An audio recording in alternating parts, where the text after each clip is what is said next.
Toto video je o filozofickej metodológii, o jej dôležitosti a obsahu. Väčšinou sa študuje filozofická teológia na začiatku štúdia filozofie v prvom ročníku. Ale odporúča sa, aby študenti sa k nej vracali počas celého štúdia, pretože ponúka dobré techniky, ako pristupovať k filozofickým textom, ako písať práce, prípadne ako rozpracovávať argumenty, ako uvažovať, ako zdôvodňovať svoju mienku, ako analyzovať postoje iných. Táto metodológia má svoje špecifika. V prírodných vedách alebo spoločenských vedách máme ako východiska nejaké fakty, nejaké čísla, nejaké pozorovania, nejaké štatistiky. Vo filozofii nemáme takýto východiskový bod. Väčšinou sa vychádza z textov filozofov, či už antických, stredovekých, alebo súčasných filozofov, alebo moderných filozofov. Čiže východiskom sú postoje, teórie iných filozofov. Prečo je tomu tak? Pretože vo filozofii pracujeme s pojmami ako spravodlivosť, alebo čas, alebo priestor, alebo podstata, esencia a podobné veľmi filozofické, špecificky filozofické termíny. A tu nemáme ako si kde začať, z akého pozorovania, čiže musíme začínať s definíciami vysvetlenia iných, ktorí sa pokúšali nejak zadefinovať, čo je podstatou materiálneho sveta a podobne. Samozrejme dá sa začínať aj z empirických dát. Napríklad, keď sa hovorí o čase, tak sa dá výjsť z matematiky, z fyziky, čo oni hovoria o čase. Podobne sa dá začínať s psychológiou času. Takže toto sú rôzne východiska, ale skôr či neskôr sa príde k hĺbším otázkam, kde stratíme tento kontakt s empirickým alebo materiálnym svetom, alebo vedeckým svetom. A to je práve tá oblasť filozofia.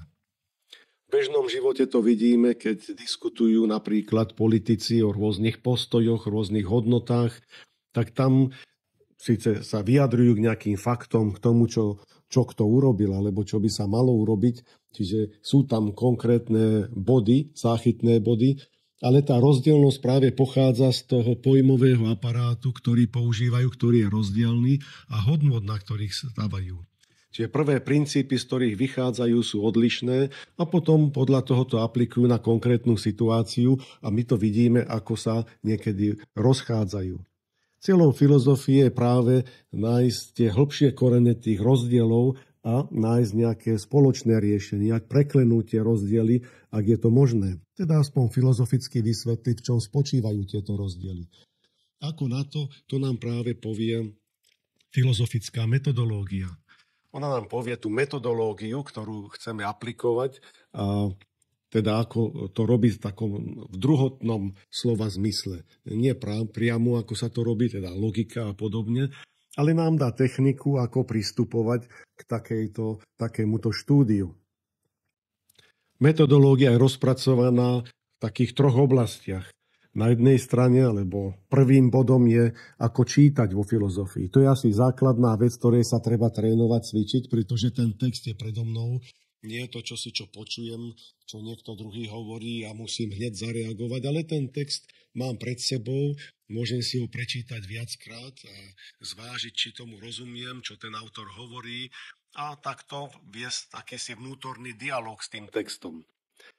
Nejde o zapamätanie textu, reprodukovanie, čiže to niekedy študenti robia, si prečítajú text, no už to viem, čo je tam napísané, tak to poviem na skúške. Cvičíme čítať trošku inak, pretože vo filozofii sa čítajú texty filozoficky. To znamená, že sa vedie vnútorný dialog s tým textom, ako by ten autor bol predo mnou, čo mi on hovorí a čo by som ja odpovedal tomuto autorovi, či s tým súhlasím alebo nie. Takže sa zvažujú aj rôzne spôsoby, ako interpretovať to, čo autor hovorí, rôzne iné teórie, a ktoré sa potom konfrontujú s tou, ktorá je v tom texte. Ak som ju teda správne pochopil, ak je pochopiteľná. Čiže toto je prvý bod, ako čítať autenticky filozoficky, nemechanicky. Druhý bod je, ako písať. Čiže kto sa už naučil čítať, môže začať pomaly písať teda napísať svoju mienku. V prvom rade samozrejme treba sa naučiť, ako citovať autora, čo je dôležité v texte filozofickom, vedieť to vybrať, zacitovať, dobre uviesť, prečo som vybral túto citáciu. Potom ju treba rozanalizovať, pretože vo filozofických textoch niektoré myšlienky môžu byť zamlčané, niektoré kroky preskočené, čiže nemusí ten text byť nejak logicky usporiadaný, prípadne definície nie sú úplné, takže niekedy ich treba doplniť z iných textov alebo z kontextu. Čiže to je základná práca s tou citáciou. Potom treba urobiť analýzu, či tam je nejaký argument, či tam je nejaká úvaha, že sa vychádza z nejakých premís a sa dokazuje nejaká konklúzia, nejaký záver.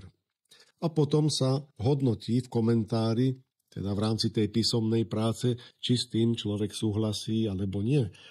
Tu sa dá zobrať na pomoc aj iných filozofov, ktorí písali na podobnú tému, ale mali odlišný postoj. Takže pri písaní celkové sa sústredujeme na teda citácie, ich analýzu, ich pochopenie, opísanie, vysvetlenie a potom komentár, či súhlasíme s tou teóriou. Tretiou oblasťou, ktorej sa filozofi venujú, je prezentovanie ich prác. Keď už človek napíše nejaký článok, myslí si, že je dôležitý, čo si som dokázal, tak ideme na verejnosť a chceme to predstaviť ľuďom. Takéto predstavenie práce filozofické má opäť iné pravidlá, ako má písanie a čítanie. Čiže ľudia nemajú pred sebou text, oni potrebujú pochopiť argument, dôležitosť a základné teda kroky, ako sme sa k tomu dopracovali a poukázať treba na nejaké aspekty, ktoré sú presvedčivé. A tieto sú iné pri písaní a iné pri prezentovaní. Potom samozrejme treba dbať aj na tú vizuálnu stránku, aby tí poslucháči mali pred sebou, o čom hovoríme, aby to mohli sledovať krok za krokom. A zase sa nejde príliš do detailov, pretože poslucháči nemôžu tak sledovať, ako keď sa číta text.